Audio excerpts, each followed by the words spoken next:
Surely Mom and Dad would prefer to live with me rather than you, Emma, my pregnant sister-in-law Karen declared, affectionately cradling her belly. After all, you can even give them grandkids. Since we're moving here, it's only fair that you and your husband find a new place. I responded with a simple, okay, although Karen seemed quite content with my quick acquiescence. Deep down, I felt a sense of relief at the prospect of finally breaking free from our strained relationship. My name is Emma, and I've been married to Scott. Together, we've been grappling with the challenges of infertility. Having spent years working as a child care worker, my love for children ran deep within me. So when I discovered that conceiving was proving difficult after marrying Scott, it shook me to my core. I even confided in Scott, expressing my fear that he might regret marrying me, considering our struggle. With his gentle demeanor, Scott reassured me, saying, "I didn't marry you for children. I married you because I love you. Whatever challenges we face, we'll face them together." His words resonated with me, and we embarked on the journey of fertility treatments hand in hand. Reflecting on it now, I realize how fortunate I am to have such an exceptional husband by my side. Initially, I attempted to juggle fertility treatments with my job, but the demands of shift work made it increasingly challenging. As the treatments progressed, my emotions became more fragile, often leading to tears at the sight of children, a stark reminder of my own uncertain path to motherhood. Recognizing the strain it placed on both myself and my colleagues, and recalling Scott's suggestion that I could explore being a stay-at-home wife, I made the difficult decision to resign from my job. Now, amidst fertility treatments, I embraced the role of a full-time homemaker. Karen, Scott's younger sister, who was expecting her fifth child, learned of our struggles. Despite the sensitivity of my situation, Karen would visit with her 4 children in tow, oblivious to the emotional toll it sometimes took on me. With a casual tone, she'd remark, "Emma, you're at home now, aren't you? Why not lend me a hand with the kids? You used to work in childcare, didn't you? Take care of them for me, will you?" And with that, she'd leave her children in my care to indulge in her beauty treatments and manicures. Whenever I mentioned that it wasn't appropriate for me to babysit, Karen would dismissively retort, "In a society where people aren't having enough children, isn't someone like me, who's raising kids, more admirable? You who can't even have children should just do as I say." It was frustrating to care for someone else's children without compensation, even if she was my sister-in-law. Despite her abrasive demeanor, I couldn't ignore the longing in her children's eyes for their mother's presence. Each time they asked when she returned, it tugged at my heartstrings. I wondered the same thing myself. Naturally, I shared my concerns with Scott, including how Karen was leaving her children with me while she indulged in her beauty treatments. Scott, seething with anger, confronted Karen over the phone, only to be met with dismissiveness. "Emma should be thrilled to be around kids since she can't have any of her own," Karen retorted. "After all, she used to work with children, so what's the big deal?" Scott, undeterred, approached Karen's husband Rob, hoping for some understanding. However, Rob echoed Karen's sentiments, insisting that our assistance was necessary. "Our kids seem to enjoy Emma's company, and it's a big help to us," Rob stated. "Once Emma gets pregnant, we won't impose on her anymore. But until then, we'd appreciate her support. Karen is exhausted from caring for the children, and as a homemaker, Emma should be able to pitch in." Scott had assured me that if Karen ever showed up uninvited, I had full authority to send her packing. However, her 4 children had a habit of darting straight to the back room without so much as a hello the moment they entered our home. Karen, in her usual fashion, would simply declare, "Well then, you're in charge today," before hastily departing, leaving her kids behind before I could voice any objections. One day, Karen broke her usual routine by unexpectedly stepping inside our house. Typically, she dropped off her children and swiftly left, so I was taken aback when she inquired, "When are you moving to the new house? Have you picked out any designs or anything?" Scott and I were in the process of constructing a new duplex to reside with his parents. With the house nearing completion, we were preparing for the imminent move. Despite being aware of my struggles with infertility, my in-laws had never uttered a single disparaging remark. My mother-in-law, in particular, had been a source of immense support, once reassuring me, "There are countless happy families out there without children." It was a sentiment that had been a lifeline for me. Now, as my in-laws grew older and began to experience various ailments, we realized the importance of living together before they required full-time care. Hence, Scott made the decision to build the duplex. It was a rare occasion when Karen showed genuine interest in the duplex, so I eagerly shared the anticipated images and blueprints with her. Though Karen seldom visited her parents' house, the prospect of the home they would soon occupy seemed to capture her attention. She probed about the number of rooms and the amount of sunlight the house received, to which I assured her there were no concerns. When queried about our moving date, Karen simply responded with a curt, "I see," before abruptly departing, leaving her children behind.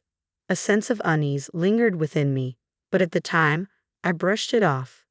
Eventually, the decision was made for us to move into the two-family home. Shortly thereafter, my in-laws settled in, and our life together with Scott's parents commenced seamlessly. Living under one roof proved to be harmonious, and we felt truly fortunate to have such kind-hearted in-laws. Then, unexpectedly, Karen made an unannounced visit one day, accompanied by her 4 children. Without so much as a glance at her kids, she turned to me and uttered, "Hey Emma, we need to talk."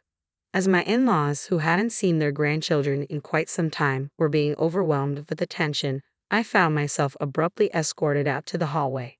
Amidst my concerns about whether my in-laws, who had been lamenting their recent back problems, could manage the energetic kids, Karen dropped a bombshell.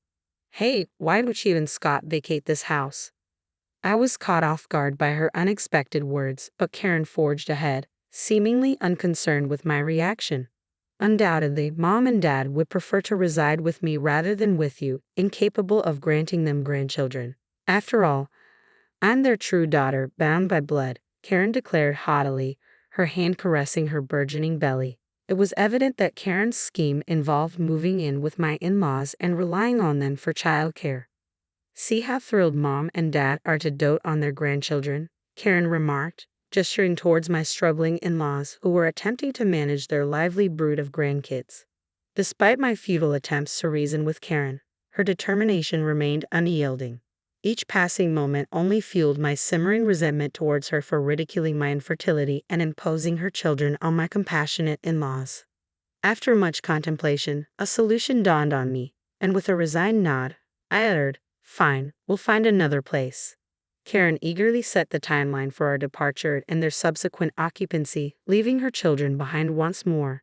Yet amidst the chaos, I found a sense of relief, viewing this as an opportunity to sever ties with Karen. As time elapsed, the day arrived for Karen's family to move into the duplex that Scott had painstakingly built. Wondering if the transition had been smooth, my phone suddenly rang. It was Karen. As I picked up the phone, Karen's voice pierced through with an edge of fury. "What on earth is going on? Why hasn't your stuff been cleared out yet? There's no space for our belongings. And where are Mom and Dad supposed to go?" Scott, his parents, and I had vacated the two-family residence, but some furniture remained behind. Karen's agitation was palpable, prompting my reply, "The decision was sudden, so we've only partially moved out for now. Your parents are staying with us." "Unbelievable." Karen's retort came swift and sharp. "I find it outrageous that you and your husband have taken it upon yourselves to move into the house Scott built without consulting us. It's equally outrageous to offload the kids onto us and gallivant around town, despite our repeated warnings about the challenges of caring for them." "That's beside the point for now. Can I just dispose of any remaining furniture that I don't care for?" Karen inquired impatiently. "If you're truly intending to move in, feel free to do so.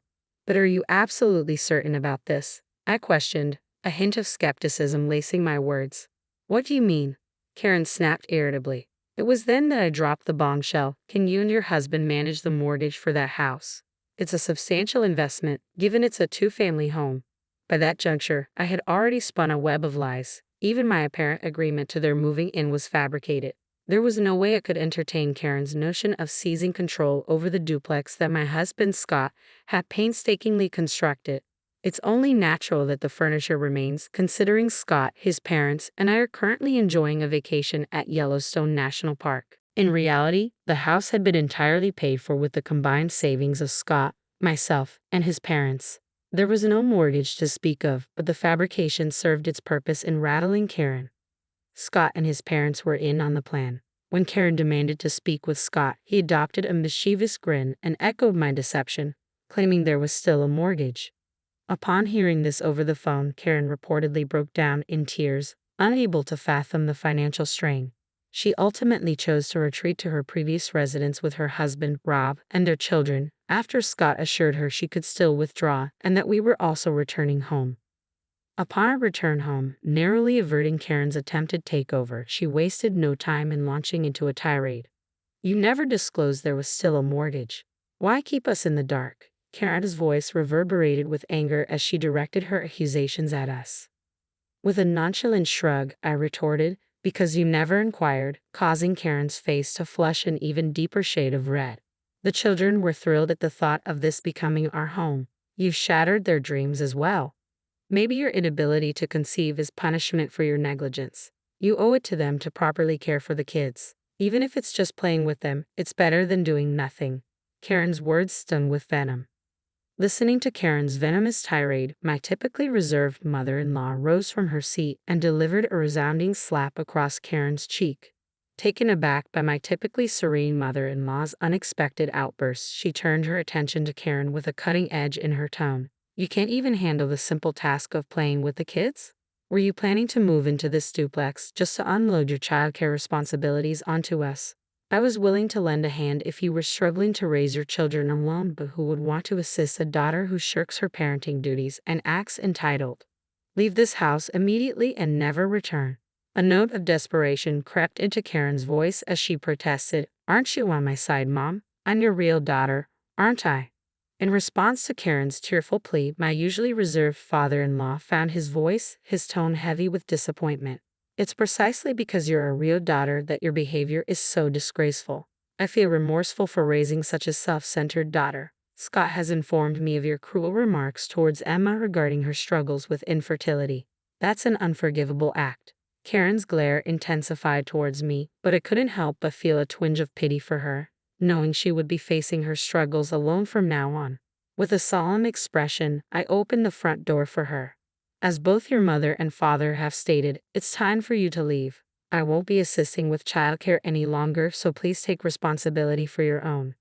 You're all heartless monsters, Karen lashed out before departing the house in tears. From that moment on, she never crossed the threshold of our home again. When Karen arrived at our house, Scott was away at work.